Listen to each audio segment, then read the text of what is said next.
Is it back? Are we like back? Maybe.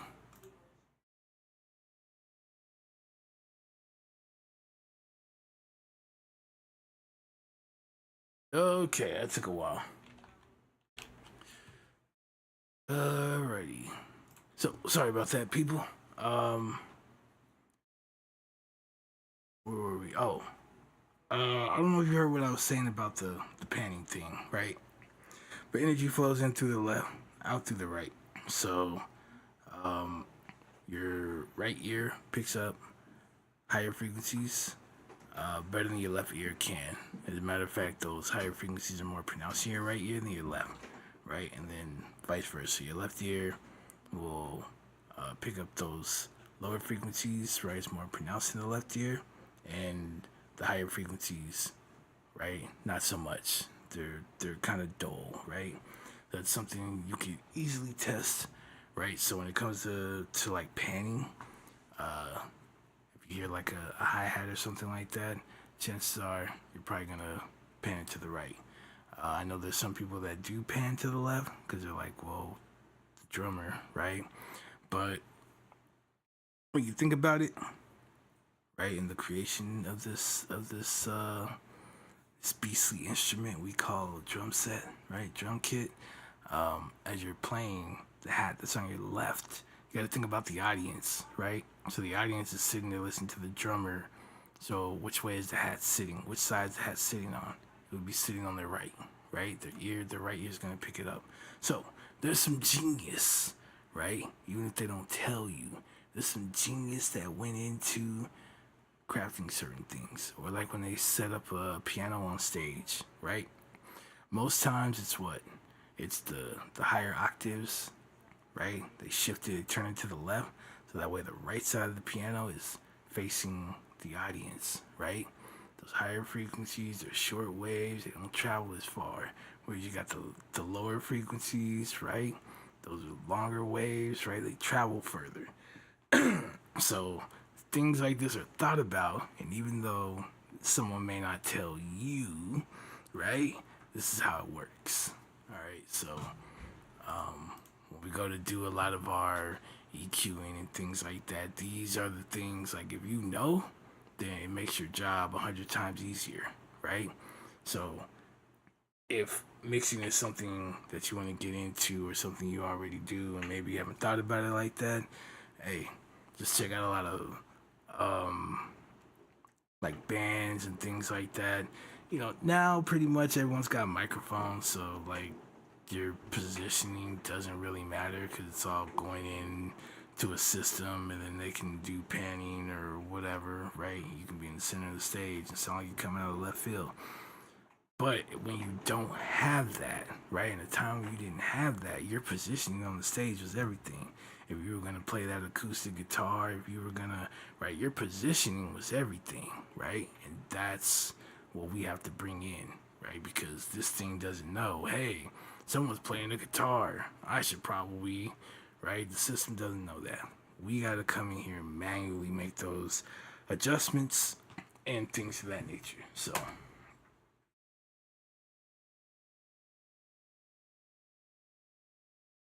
for these strings, they sound more on the higher frequency, right? Register. So I'm gonna pan that to the right, about 30%.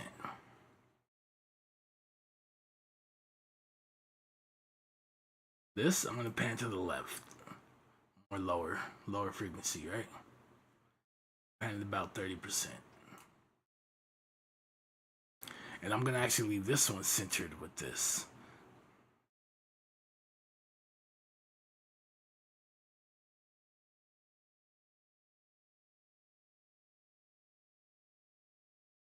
Now for this sound,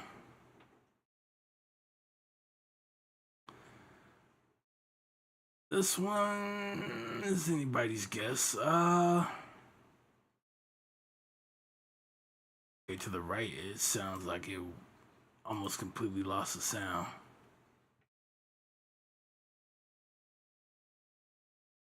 Okay, so left it is.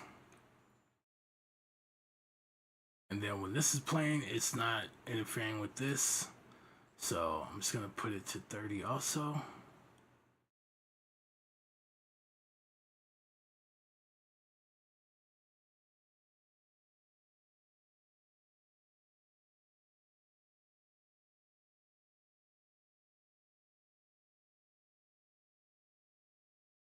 So what I want these two to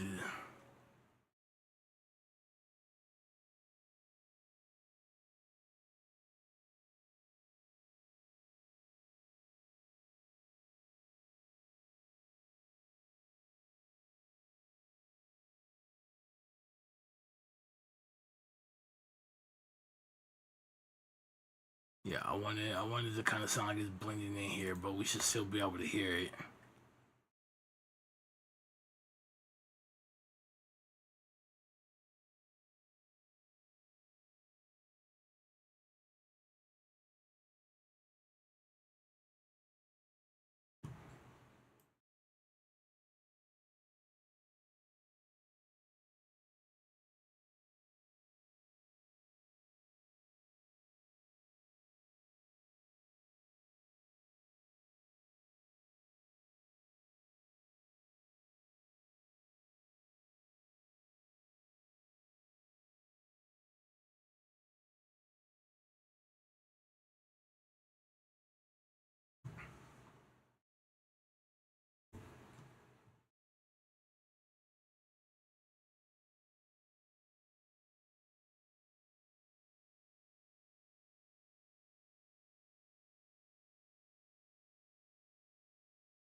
Okay, and then as far as the faders go, what I'm doing is I'm moving it down a dB at a time. And the reason being is for every 1 decibel you move your fader, be it up or down, right? It accounts for 3 decibels in perceived volume. All right. So if you turn down the fader by 2 dB, you lose 6 decibels in perceived volume, right? So after about 3 or 4, you're losing like 10, 12 decibels. The sound, as far as how you hear it, changes drastically, right? So you'll notice a lot of times when you know, they're always like moving it and it's just slow and they're listening, but they're listening for that point where that sound seems to just kind of fit or like snap in with the rest of what's going on. Especially if you're like, I'm good at like mixing drums or whatever, you got your drums at like a certain level, then you just build around it, right? So they say if you can get your kick, your snare, your bass, right? These are like the 3 loudest elements in your track outside of vocals if you're gonna have them. But you get these 3 elements right to play together and they sound good, you can hear everything, right? You get that balance, then everything else is easy to do because it's all gonna be quieter than those 3 sounds, right? And then also of course, your main or driving melody. So that leaves you 4, right? If you got a vocal, it gives you 5. But those things, if you get those things correct, everything else is clockwork. So when you first start out, they usually recommend that you start with those elements first and get those in order, and then after that, it's easier to kind of work around and get everything else in place. Me, I've been doing this for so long, I already kind of know where like stuff's gonna sit and whatnot, so I just start left to right. I just go left to right, and we're still good. So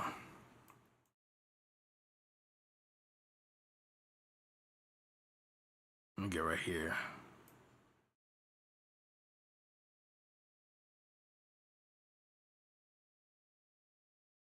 Just a little bit. I could work with that. So all I'm doing now is trying to blend the sounds together, right? As I'm listening to the guitars, I'm listening to these other elements come in. I want it to roughly be or sound about the same, right? As mixing engineers, our job is to mix, right? Or bring a consistency or balance to the track. So we're not trying to go out here and do like a mastering engineer's job. We just want to balance everything, the kick, the bass, all of that. And then when it goes to mastering, when they go to finalize it, depending on the genre, then they know they're like, okay, hip hop, we're gonna do some boosting here and the low end and here and here and here. Like they got a whole thing for that, right? So all we're doing is we want everything balanced. We want to be able to hear all of our elements and everything, just like we did in the beginning. We want to be able to hear all of that once we're done, get it all balanced, and we let the mastering engineer, or when you get to the mastering process, if you're gonna do it yourself, then that's when you can do bass heavy or treble heavy or bass and treble heavy or whatever you're gonna do, right? Because once you got the track balanced, then it's easy to kind of take the whole thing and lift it where you need it, right? So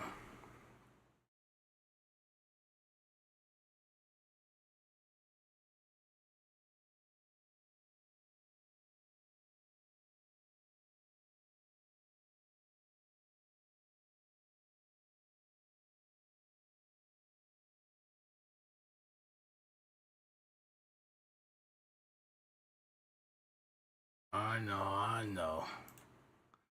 This we don't need. Well, yeah, we could. Oh no.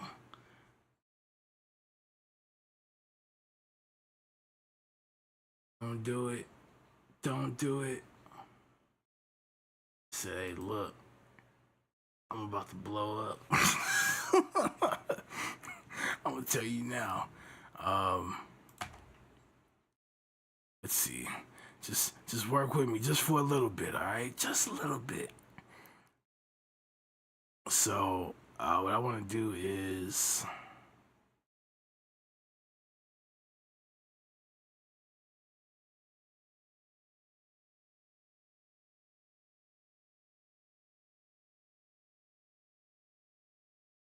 try a little boost here,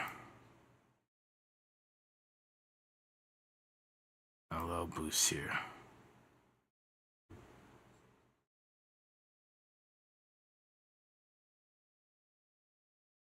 And the rest of it, I'm not really worried about. We could do a little bit here, but what I'm gonna do actually is bring that down.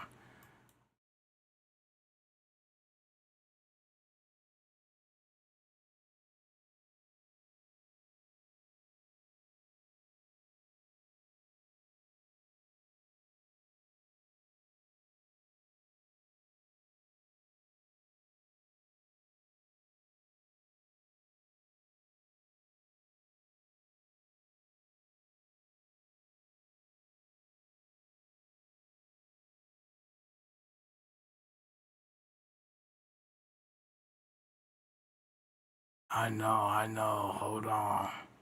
Hold on just a second. It's all those libraries that I have open, especially that string library. I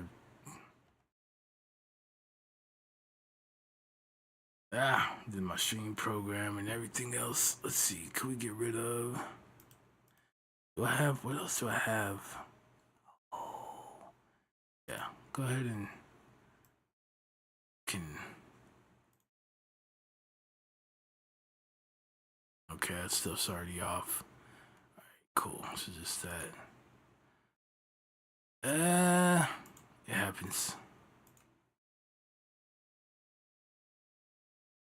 There we go. Plus, I had the thing die on me too, so that didn't help. All right, so here, I guess my apologies in advance for all the clicks and pops here. But what we're gonna do is we're gonna use this compressor to kind of further glue and hold this together. So what we're gonna do is we're gonna have a slow attack, or we're gonna choose the slowest one we can. I'm gonna leave this on auto. I'm gonna leave this on 2 to 1. I have a side chain filter. I'm gonna have it bypass up to 100 hertz. So the compressor is only gonna affect everything past that. I don't want it compressing my kick. I don't want it compressing my bass, right? I want that stuff out there, and I want that kick to hit. When that bass hits, I want it to boom. I want it to be present, right? I don't want to squash this down and soften it up or none of that. So here we go, and then we get some compression, and we'll probably lose some volume, and then we'll use the makeup gain to return that volume. All right.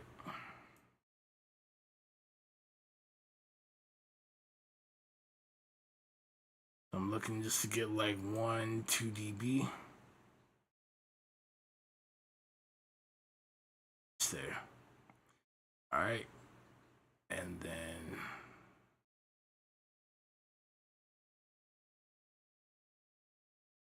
all right. So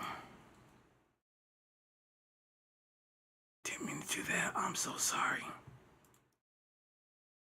All right. Could we? It's really not gonna like me if I have to use this thing. If it's already sounding like that, it's gonna kill me. Let's do this. Set our ceiling to -1.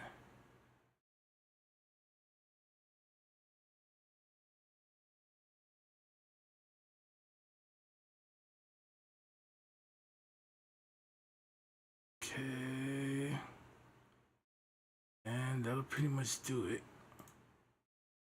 Since it's acting up. And it's probably because I got the stream stuff going on as well, and got my GPU doing stuff. Combo's not great. I'm gonna bounce it out here, and then I will exit stage left. But I'll be on later. I'll say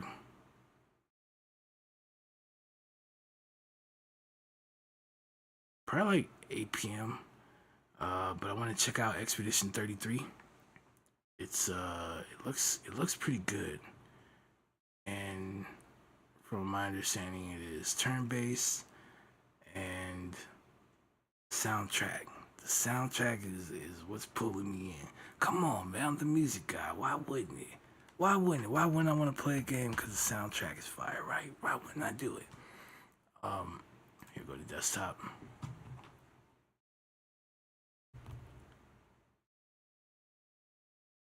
But yeah, I'll play that later this evening. So if you ain't got anything to do or something like that, you want to check back in later. Yeah, let's do this. All right, so I've been kind of excited, right? All the the jazz stuff is starting to kind of pay off, right? We're kind of getting into a little groove here. And two, I think I'm picking up where my uncle left off. Who would have known? Who would have known, right? That is studio, what, maybe going on 40 years now? And his thing was jazz and hip hop. That's what he made, a little fusion of sorts. As I am picking up jazz, because I do want to eventually get into R&B and ultimately neo soul, right? As I'm going down this road here, I can see it. I can see it. I can see it. So I'll keep going, and hopefully this leads me into my sound, right? I don't want to sound like everybody else. I don't want to show you I can copy somebody else's thing. I know enough about scales and all that where that's not a problem. I can hear something and then I can replay it, right? I don't need to prove to you that I can do that, right? But But what I want to do is I want to develop my own sound, and then once I have my own sound developed, I would like to work with people who appreciate that sound. And if it ain't you, that's okay. But this stuff here, this is for a project that I'm wanting to do for you guys since the music industry a few years ago, right? Early pandemic, decided to come for the next of streamers, right? Through Twitch. And they wanted streamers to pay for licensing to be able to play their catalog, right? Even though you guys pay for Spotify and Pandora and wherever else, right?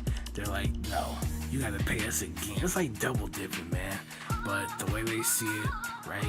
You do all this grinding, you make affiliate, right? You fill out that paperwork, that's your business now, right? And just like any other place of establishment, they make them pay to be able to play that music in their establishment. And they wanted to pass that suffering on to you, right? So, of course, people went crazy, and a lot of people were getting, DMCA takedown requests and all that. And ultimately, I decided that instead of trying to be the best horror game streamer on the planet, that I would slowly start making my way into doing this more on stream instead of in my room when nobody's watching, when nobody gives feedback or none of that stuff, right? So I started putting myself in front of the camera, and here we are. What is it, 3-4 years later, and we're still going, right? This stuff will be uploaded soon, and some of the stuff that I have uploaded from it's been out 3 years ago, 4 years ago. I'll be taking that stuff down, and we're gonna start with the newer stuff going forward. Plus, the new stuff don't sound like the old stuff no more, right? A lot was learned in that time, so save it. Let my computer take a well-needed break.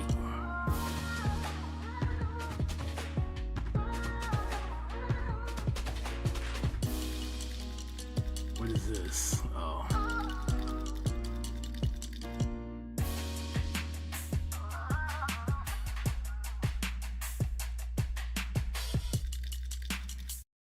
Alright, so with that being said, let me get out of here.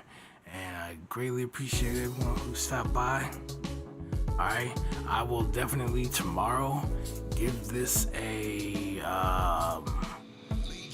second listen, right? Any adjustments that need to be made, I'll definitely do that.